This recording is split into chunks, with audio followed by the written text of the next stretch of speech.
많은 사람들이 10월 유신 얘기를 하는데 10월 유신이 없었다면은 중화공업을 그렇게 효율적으로 추진하기는 쉽지 않았을 것이다. 그리고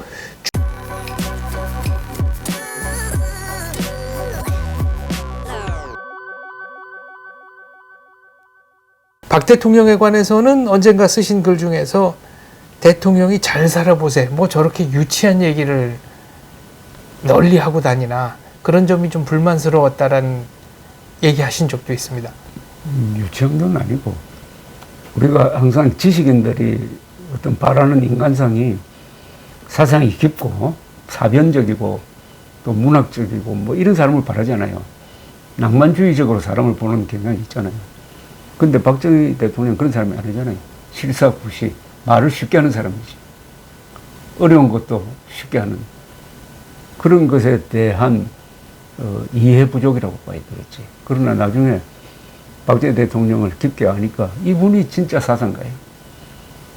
우리가 사상가라고 하려면 박정희 같은 사람이 주체 사상가지. 진짜 주체 사상가가 박정희 아닙니까? 어떤 점에서 그렇습니까? 모든 사물을 주체적으로 보는 거지. 사대주의와 주체의 차이는 뭡니까? 사대주의는 남의 입장에서 사물을 보는 거거든. 그리고 남을 의식하는 거거든. 자기가 없거든. 큰 걸 두려워한다든지 눈치를 본다든지. 그러나 주체라는 것은 내가 주인이란 뜻 아닙니까? 내가 주인이란 뜻은 어떤 문제를 볼 때 나를 중심으로 나의 가치관과 나의 이해관계와 이때 나라는 것은 박정희 대통령의 경우에는 우리나라가 되는 거지. 사물을 자신의 시각으로 보는 그런 쪽에서 문제 해결 방식이 나오는 거예요. 포철도 저게 다른 국제기관에서는 한국의 경제 수준으로는 포철 안 된다. 반대를 했는데 어느 날 회의를 하다가 박정희 대통령이 결단을 내렸어요. 이 외국 기관한테 물어보는 거 이제 그만하고 우리의 경제 발전 단계상 지금 어느 정도 규모의 포철을 만들면 되느냐 하는 그 계산을 해보니까 훨씬 더 큰 제철소를 만들도록 수백만 톤, 연산 수백만 톤의 생산이 되는 대단히 공장을 지어야 된다는 결론이 나온 거예요. 우리 중심으로 생각을 하니까. 외국에 돌아다니면서 눈치 보면서 소규모로 시작을 하다가 그것도 외국에서는 퇴짜 나왔는데. 그러니까 박 대통령이 이런 식으로 이쪽으로 가라고. 우리가 계산한 방식대로 가라고. 이게 주체적인 겁니다. 박정희 대통령의 그 위대한 점은 주체적인 우리 중심으로 했기 때문에 이런 어마어마한 결과가 나온 거 아닙니까? 중화공업이 대표적인 거죠. 네. 그러니까 박정희 대통령이 잘한 일이 너무나 많으니까 어느 하나하나가 다 사례 연구 대상인데 뭐 산림 녹화는 산림 녹화대로 10년 동안에 3천억 원 들여가지고 댐을 11개나 만든 4대강 유역개발 사업, 그리고 세계 최고의 의료체제를 만든 게 된 시발점인 1977년 7월 1일의 의료보험 시작, 뭐 새마을운동, 중동 진출, 이거 다 어느 하나하나의 연구 대상이지만 특히 중화공업의 성공, 1973년 중화공업 건설 선언을 한 다음에 이분이 그 뒤에 한 6년 동안 이걸 어떻게 관리해가지고 오늘날 우리가 먹고 사는 틀을 만들었느냐. 이 스케일도 크고 그 세계적 성공 사례고 이거를 우리가 집중적으로 연구를 해야 된다고 생각합니다. 이 중화공업의 성공, 오늘날 대한민국의 삶의 조건을 만든, 번영의 조건을 만든 이걸 연구를 하면은 감탄이 저절로 나옵니다.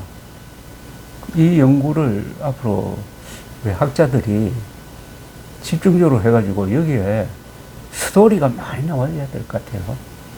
너무나 큽니다. 이건 볼륨이 너무나 커요. 지금까지 오원철 당시에 중화공업 기획단장으로서 제2경제수석으로서 중화공업 건설을 박정희 대통령 바로 밑에서 보좌했던 오원철 선생이 남긴 여러 권의 책이 있어요. 그게 출발점입니다.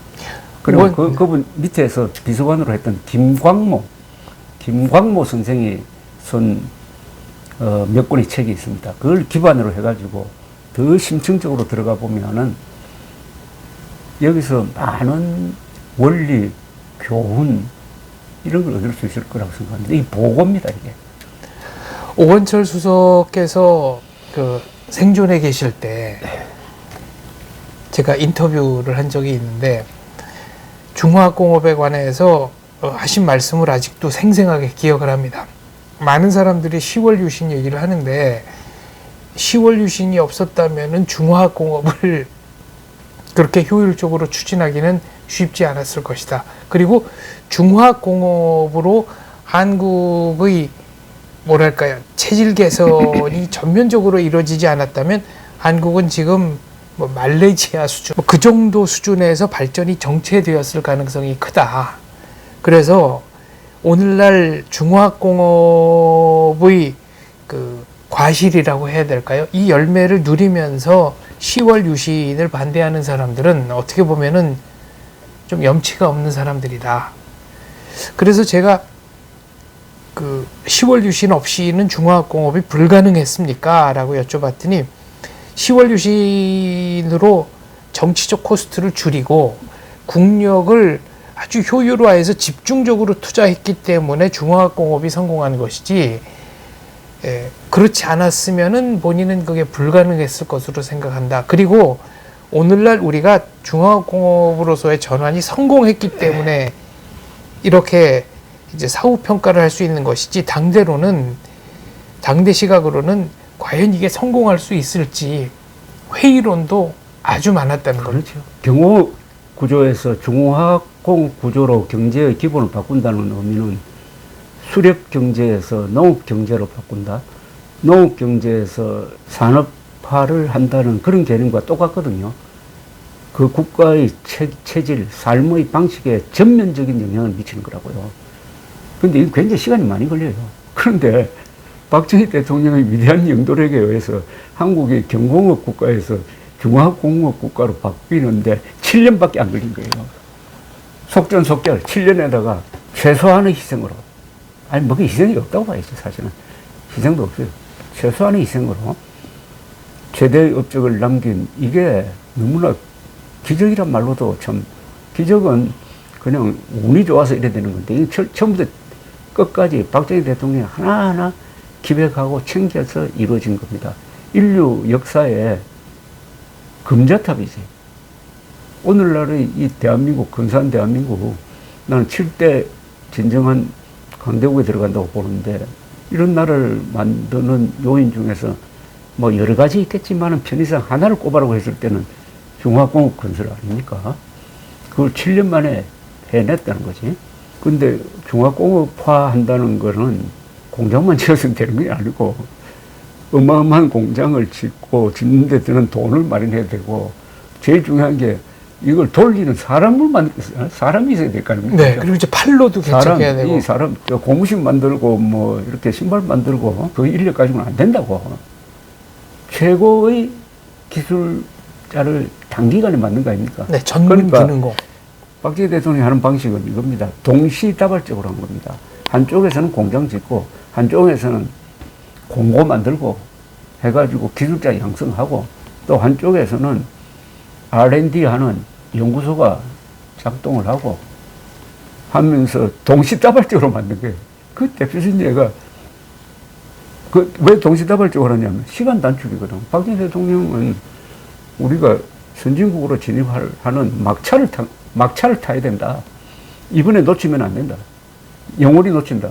막차를 타려니까 시간 단축해야죠. 이 사람 머릿속에는 모든 게 시간 단축인데, 근데 보통 사람 같으면 시간 단축하면은 허술하게 해요.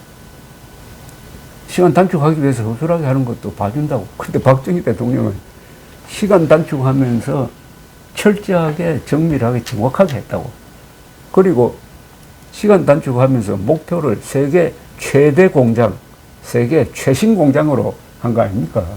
그러니까 그때 만든 공장이 최대 공장을 다 만든 거 아닙니까? 포철. 울산에 있는 화학단지, 세계 최대의 조선소 등등. 최대만 나오는 거예요. 이게 가능합니까? 최단기간에 최소한의 비용으로 최대 최신 회사를 만든 거야. 그러니까 이건 어느 나라도 따라 이렇게 카피할 수가 없는, 또 박정희 대통령 앞에는 이런 예가 없어. 후진국이 갑자기 중진국을 뛰어넘어가지고 선진국으로 가는 중화공업을 건설한 나라가 없어요. 네, 전무후무하고 전무후무해요. 공전절후합니다. 일본의 뭐 가장 비싼 게 일본인데, 일본은 그래도 명치유신 때 이미 굉장한 자본 축적과 잘 훈련된 국민이 있었고 해가지고, 그런 일본도 우리보다 훨씬 더 수십 년에 걸려서 한 걸 우리는 7년만 했다 이겁니다. 이거야말로 우리 부대가 두고두고 연구하고 여기서 소설도 만들고 영웅도 만들어내고 영화도 만들고 이야기거리도 만들고, 또 여기에 원리를 잘 정리해가지고 경영학 교과서도 만들고 어마어마한 거죠. 이거 너무 커서, 규모가 커서. 그래서 오원철 선생 말년에 제가 제일 자주 만난 기자 중에 한 사람인데, 돌아가시고 나니까 좀 아쉽더라고. 아, 요거는 살았을 때 물어봐야 되는데 하는 그런 아쉬움이 있었고, 그분 돌아가셨을 때 빈소가 이분에 대한 대우를 이 국가가 전혀 하지 않는다는 걸 느끼기도 했습니다. 그러니까 지금은 늦지 않았으니까 오원철, 박정희, 김정념 이런 분들이 주도한 중화공업 건설의 드라마, 스토리를 앞으로 이 글 쓰는 사람들이 많이 이렇게 다루어가지고 지금 자라나는 사람들이 가슴을 뛰게 해야 될 것 아닙니까? 그런 거 읽어보면은 가만히 있을 수가 없을 거야. 아마. 일어나서 소리치고 싶은 생각이 들 겁니다.